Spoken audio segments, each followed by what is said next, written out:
Welcome to Dyson Sphere Program. My name is Nilaus and I have an absolutely amazing design for you. And this is a new and updated polar hub, and I will be showing you how it works. It is here behind us, but we're going to of course build it from scratch so you get all the ideas. So you might be thinking, if you're new around here, what is a polar hub?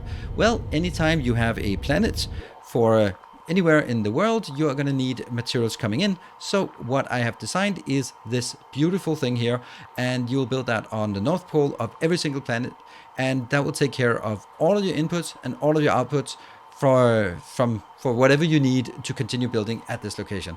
Isn't that absolutely just amazing? I think it is. So let's dive in and take a look at how we build it from scratch and all the different components of it. So we are finding ourselves closing in on a new planet, and we will need to set up some infrastructure on this planet. The first thing we do is we find the North Pole. That is up here. And I would say bring some things along, because you are going to be needing just a bit of concrete to get started. We are going to just fill up here. As always, I am just going to do my little standard designs here. The first thing we do is we just create some space, and in this case we don't actually need as much space as we previously did. If you are familiar with my polar hub from previously, then the new polar hub is just distinctly better. It is absolutely better in every way, shape and form. So why is it better? Well, it takes less resources, it is smaller, has a smaller footprint, and it also uses the new logistics spots. So that means from anywhere in the world, from anywhere in the galaxy even, the whole chain of production, from the production to the interstellar logistics to the last mile delivery to the delivery to us, is all taken care of automatically. That is absolutely amazing. Let's start by making a little indicator here. This is going to be where we start building from.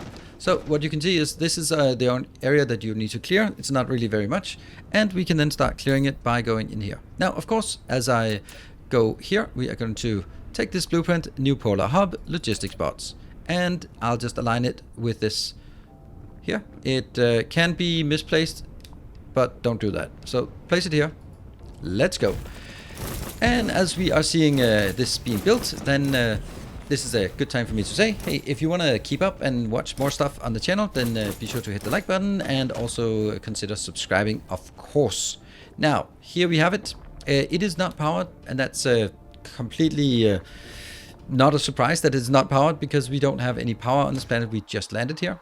I'm always building my solar power array, and that will just help on just getting some of the power we needed. I think it'll be a good time while waiting for all the deliveries to come in here. Then I'll just start building that. This is how I establish a new planet. And now we build our signature solar rings around the planet, and we can then start hooking it up. We'll just hook it up here, and as soon as we hook that up, then we have power coming into our base.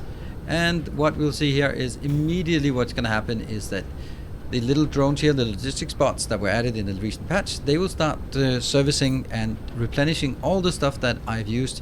For example, for the creation of this, that means that whenever I build anything on this planet, I will always get this replenished from here. So you can see here now it's just sort of been idled, and then just for illustration purposes, as soon as I build something here, as soon as I click, they will be replenished from the central inventory.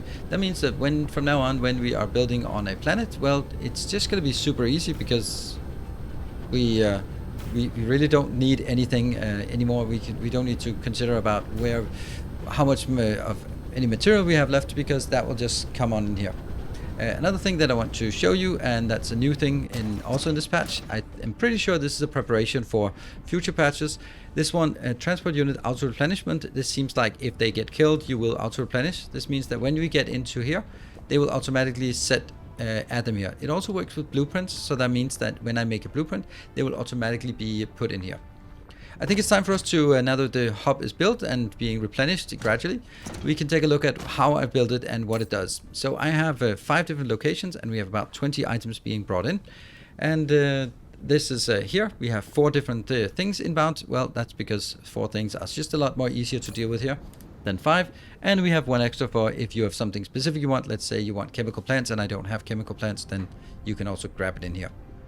I'm going to bring some belts, sorters, assembly machines. You can make changes to assembly machines too if you like.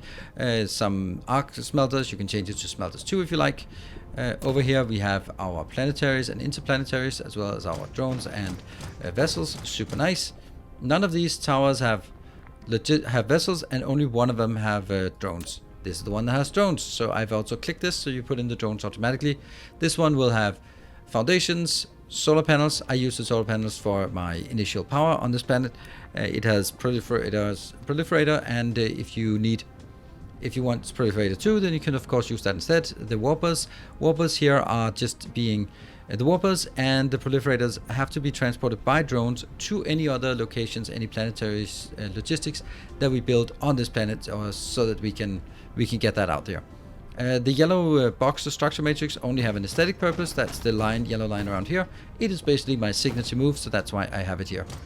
We also have miners. You can change it to the better mining machines late game, these ones here. And you can splitters, proliferators, or spray coaters. I use the spray coaters so much that I think that makes sense. Also, we need the storage boxes MK1 because you're actually going to need 20 boxes when setting this one up. So probably a good idea to bring it out here, and also probably need it for something else, or maybe you need it for something else along the way. And each of those items, the last one here, is taking power poles, wireless power poles, and then of course the logistics spots and the logistics distributors that for some reason don't really want to come in here, but they're just being stubborn. But they'll get here. What we are then going to do, what I'm doing is I'm basically just dragging them out on belts, putting them into a box here that only has one tile available because I want the majority of the storage here. Then it has these. They of course need to be set. I think we just forgotten these ones here. There we go. And they will now also be replenishing my inventory as we go along. So at this point, this is looking absolutely wonderful. And what more could we want for this? Well, there's certainly something more we could want. I'm going to be standing here by the yellow one, just as our starting point. Actually, I'm going to start from the opposite end of the yellow one because that's easier. So yellow is on the opposite side. This is here. What you can notice is that I have a splitter here, and this splitter is focused on sending yellow signs onwards, but there is a little connection here, and that's what we're going to use. Because there are two things that for this build here that you might want to expand it with. One is power, and another one is additional interstellar logistics stations. So we're going to start with the interstellar logistics stations. So why would you want that? Well, the way I do my my designs is that generally I want to make stuff on the planet that is only exclusively on the planet. So that means I built something like this, and it would be, I don't know, let's say some coal into graphite. And if I wanted the graphite off the planet, I wouldn't change this to an interstellar, but I would sort of consolidate it on locations to send it off planet. Not necessarily the best thing, but it's something that I really like. The idea of just everything on a planet gets consolidated and then from there sent off to long hauls across the galaxy. Now, with that being said, you can use it for any number of other things, but I have just built it in the following way. If we look here, we are going to get a new polar hub, and then I have this called towers here, and we need to sort of find it in the right location. And I think I'll actually just tab, because you can change the snap location for the blueprint. So here, this will have to be exactly in the middle of the tiles. So it's obviously not going to be like this because they will overlap, but if I do it exactly in the middle like this, it will work. So what are we building here? Well, this is additional storage locations. What are they going to be used for? Well, they can be used for bringing things in and out of the planet. For example, I don't know, we just built like the idea of graphite. That would mean I would be getting graphite locally, requesting it locally, and then providing it off planet. This line you see here also has a purpose. Obviously it does. Everything here has a purpose. It should have, and it's very symmetrical, all of it. Here we have our warpers. So the only thing you need to do, and this is because otherwise it just doesn't really work, is that you have to make this connection yourself. And that gets make sure that we now have warpers provided to these 4 locations. I'm not going to provide warpers here because I'm not using vessels. This will be provided from the central storage location, or central make everything hub. And that means now you can start requesting things. We can also do it the other way around if you want to, I don't know, request some organic crystals in here or some carbon nanotubes or something like that. We could request it in here. Not going to do it, don't really want to waste it here. And then it could redistribute it to locally on this planet. So that's something we could absolutely want, and I think that is really neat, and something I'm going to be using for the future. Now there's more things. If you look at this is actually using quite a bit of power, and we're just barely keeping up. If we look at our power here, well, we are keeping up, but it's kind of slow. Also, this is a good planet for solar, but if it's not a good planet for solar, then it's going to be hard to keep all of this powered, and your industry as well. So therefore, I propose a few additional locations. I have 2 different. I am actually going to disregard this one, but I have fusion power or solar power that we can add it to this location. I'm going to show you how the solar power is going to be added. This will be, if I now tab again, here, this is much easier. So if I place this one exactly at this location, you can see it is aligned towards the splitter, but it is not hitting into the splitter. It has to be out here, and then it works. What I'm then going to do is you can take this and request this into some deuterium fuel. Since you got to this planet, you probably already have deuterium fuel, and therefore you can always just request it. And then we have to connect it into that splitter. And with this build, we have each of these is 15, so this is 90, and that's 180, so it is, as we go around, 720 megawatt of power just in this little area, just fit into this location. I think that's absolutely amazing. So it doesn't really take much space, it fits really neatly in between the towers here, and it gets us, well, 720 megawatt of power at the cost, of course, of bringing some deuterium fuel in here. And we'll just wait for it to get in, and then we should just see it come online. The minor detail that I forgot was, even though it was brought in, you of course also have to set this one here, because you might want to have something else being fueled in. But what we see now is that we will have plenty of power here. We just added a whole lot of additional power.